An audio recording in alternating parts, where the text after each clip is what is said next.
Welcome to Adventure Out. I'm Chris Proulx.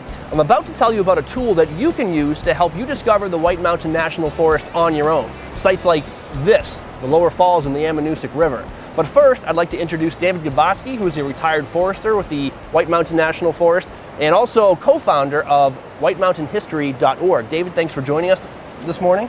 I'm pleased to be here, Chris. Lower Falls in the Ammonoosuc. I love this site because it's just a short walk in from a main road, beautiful cascading waterfalls into a deep pool, perfect for trout fishing or swimming on a hot summer day. But there's more here than first meets the eye.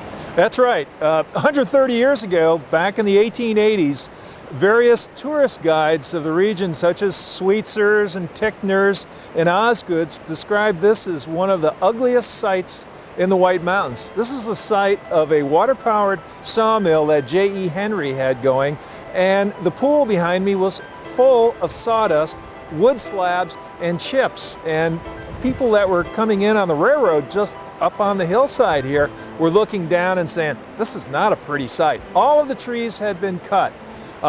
Fires had occurred in here in 1886 that had burned 10,000 acres. And so it was pretty blackened, and it was pretty desolate for those visitors that first came here. You'd certainly never know this area's history by looking at it today. The water is clean, the forest is regrown, but this site isn't alone. There are dozens of sites like this all over the White Mountain National Forest that have an amazing backstory. The Zeeland Valley is about 10,000 acres in size. It's all in the White Mountain National Forest now. It's a great place to visit, great place to see wildlife. Let's go back to 1890.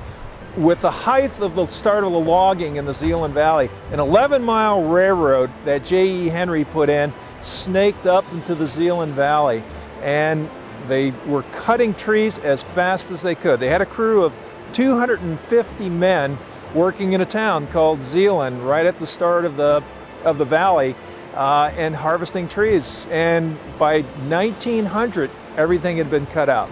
1903, 10,000 acre forest fire, burned all of the branches and the tops of the trees and the slash that was there, and this whole area was just blackened. One of the things I notice in common with all these sites is a story arc that goes from unsustainable forest management to sustainable.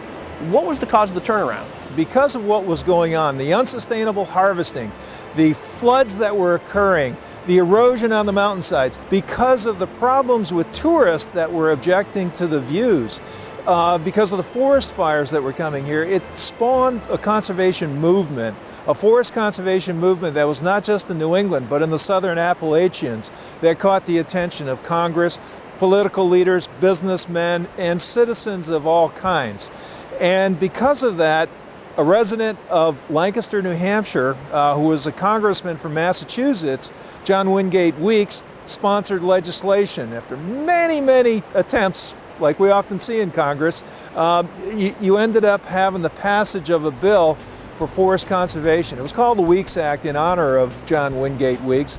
It allowed the federal government for the first time to buy private land from willing landowners to protect these headwater forests high up in the mountains. First purchases were in 1914, and by 1918, we already had a national forest of 250,000 acres in size. Today, it's 800,000 acres. And if you look around, trees are still being cut for forest products, but by and large, the forest is growing, it's healthy, we have clean water, clean air, and we don't have the problems that we had 100 years ago.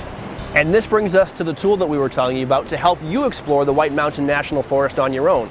It's called the Weeks Act Legacy Trail. It's a driving tour that takes you to 40 sites on a loop of 100 miles. Each site is a fun place to visit on its own, things to do and places to see, but this tour also puts each site in the context of the story of the National Forest. The tour has themes for everyone, from art and literature to recreation to nature and ecology. The place to get it? weeksactlegacytrail.org. You can take an online virtual tour, get driving directions, download an audio tour, or download a PDF tour to print or bring along on a phone or tablet. Look for Weeks Act Legacy Trail posters and brochures around the White Mountains. The tour is free, put together by a collaboration of diverse organizations as a way to commemorate the 100th anniversary of the Weeks Act and to help visitors better experience the White Mountain National Forest. This has been Adventure Out. Thanks for watching. Now enjoy your time discovering the story of the White Mountain National Forest.